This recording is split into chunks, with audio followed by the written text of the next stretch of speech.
The following program details Civil War actions in June 1861 from a grand theater perspective. In the beginning of June, it was widely believed in the North that the Confederacy would attempt to capture the United States capital at Washington. Let's take a closer look at the capital zone.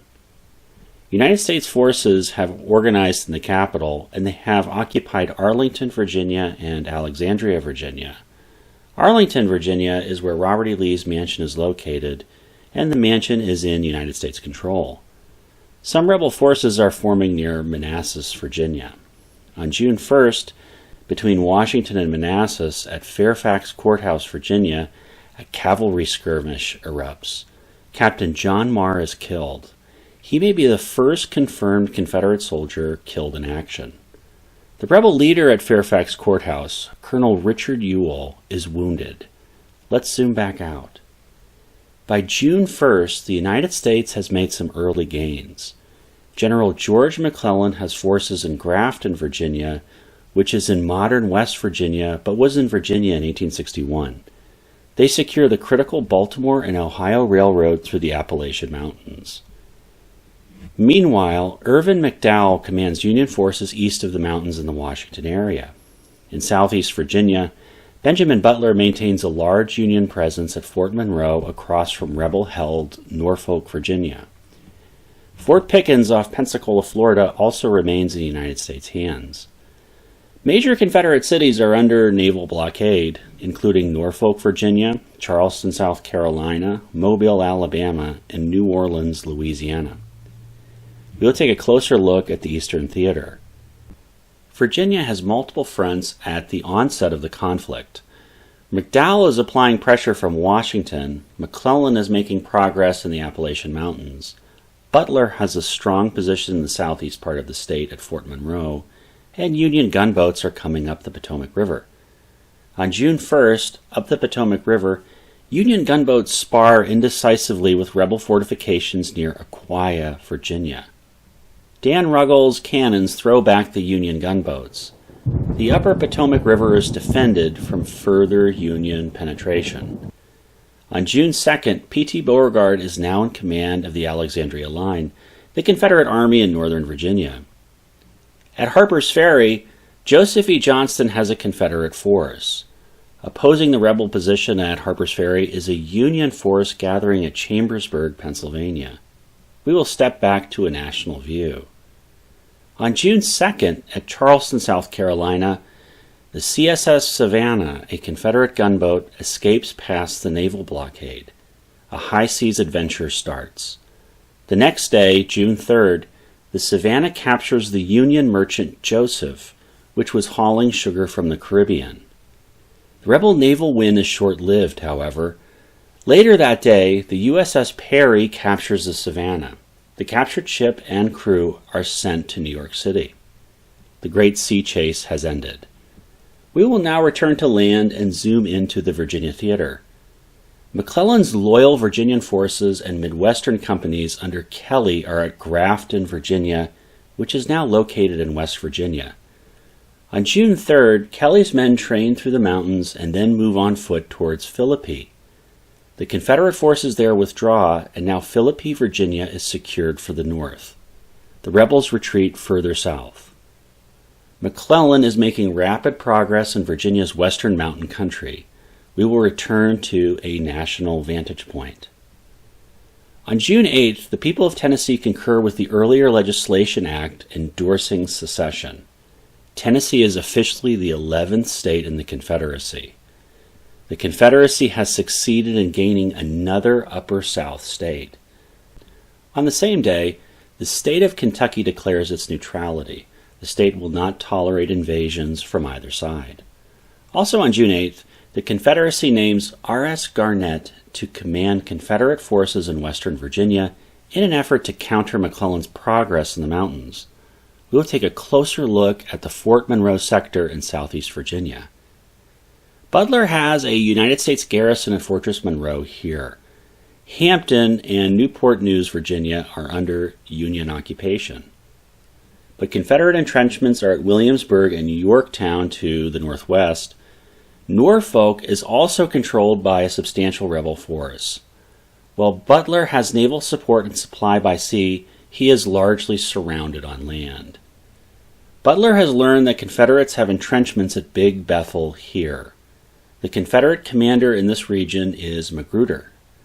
On June 10th, Butler sends columns from Newport News and Hampton under Pierce against Big Bethel. A clash ensues at Big Bethel. The Confederates throw back the attackers. At Big Bethel, Virginia, the ante is upped.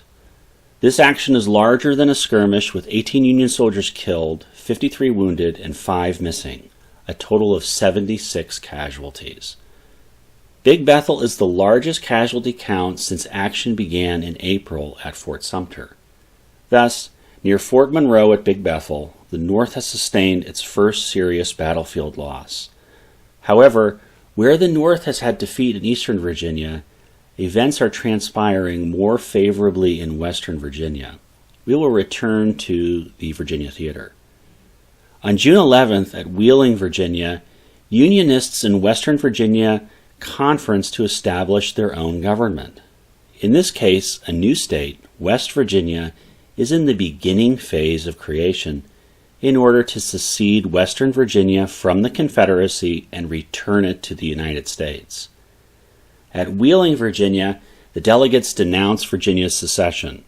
Public office holders in the western counties are required to take an oath of allegiance to the United States. We will return to the national view. June 12th. In Jefferson City, Missouri, Governor Jackson calls for revolt against the United States.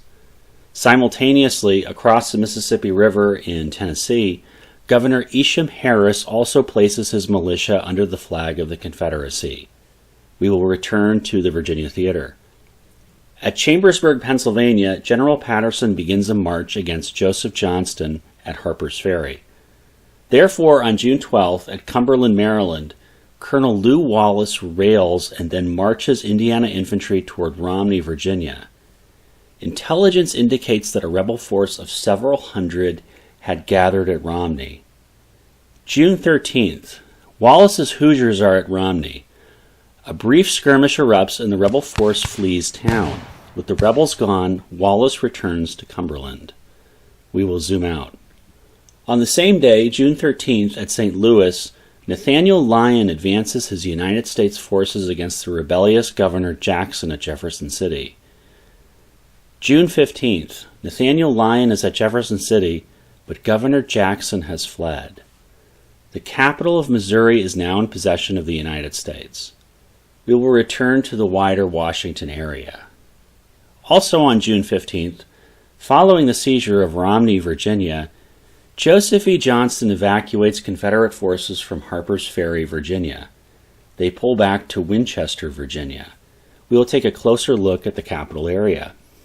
Near the capital, also on June 15th, a Union detachment under Charles Stone has advanced from Rockville, Maryland to Poolesville, Maryland. Across the Potomac River is Leesburg, Virginia, where a rebel force of undetermined size is observed. June 17th. From Irvin McDowell's command at Arlington, Virginia, a detachment is released to advance toward Vienna, Virginia. Robert Schenk's U.S. troops are en route by train until they are fired on by Confederate artillery. The train is damaged and the advance is thwarted. Actions at Vienna and Big Bethel are showing that Virginia will not easily capitulate. We will step back and zoom into Missouri. General Nathaniel Lyon has advanced from Jefferson City toward Boonville, where the state rebels have reformed. On June 17th, near Boonville, Missouri, General Lyon routs Governor Jackson's rebel forces. Yet again, Governor Jackson slips away. However, much of the Missouri pro-Confederate militia returns to their homes or flees to southern Missouri. At Boonville, Missouri, the South suffers 14 killed compared to 2 northern fatalities. We will zoom back out and then move back to the Virginia campaign. June 18th. At modern Kaiser, West Virginia, then New Creek, Virginia, Colonel A.P. Hill secures the Baltimore and Ohio line station there for the South. Yet another skirmish in the Virginia mountain backcountry for control of the critical railroad line through the mountains. Also on June 18th, near Leesburg, Virginia, Some 800 Confederate troops attempt to cross the Potomac on a ferry boat, but Stone's artillery on the opposite side of the river throw the boat back to shore. For the time being, the Union detachment at Poolesville, Maryland, is at a standstill with the Confederate forces at Leesburg, Virginia. June 19th. At Wheeling, Virginia, the new state convention organizes a provisional government. Francis Pierpont is chosen governor.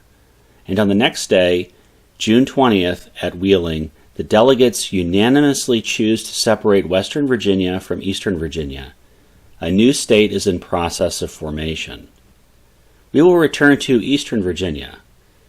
June 24th, at Washington, there are reports of widespread pro-Confederate sentiments in Baltimore.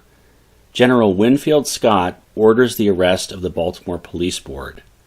June 27th, in Baltimore, General Nathaniel Banks arrests the Baltimore Chief of Police.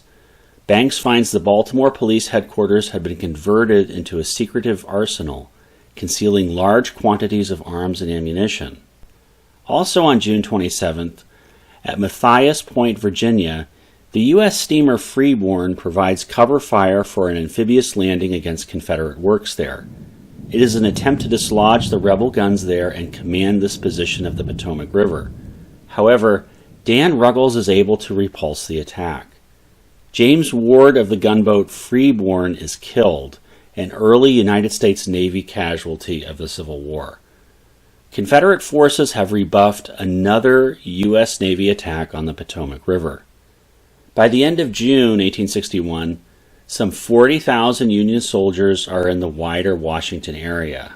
Meanwhile, General Beauregard is gathering Confederate forces at Manassas, Virginia. We will take a national view. By now, Jefferson Davis is at Richmond, Virginia, the Confederate capital switching from Montgomery, Alabama to Richmond.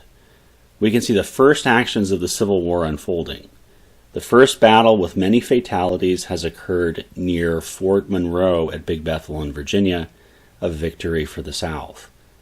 The capital at Washington is secure for the United States, but there is no clear path forward into Virginia. At Wheeling, a new state is now in the process of formation. Western Virginia is breaking from Eastern Virginia.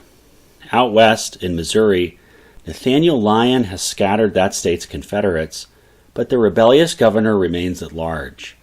At sea, a blockade runner was caught, and the Union blockade remains strong. However, the Navy has had less success on the Potomac River, where Confederate cannons control much of the riverway. By early summer, the conflict touches the whole country.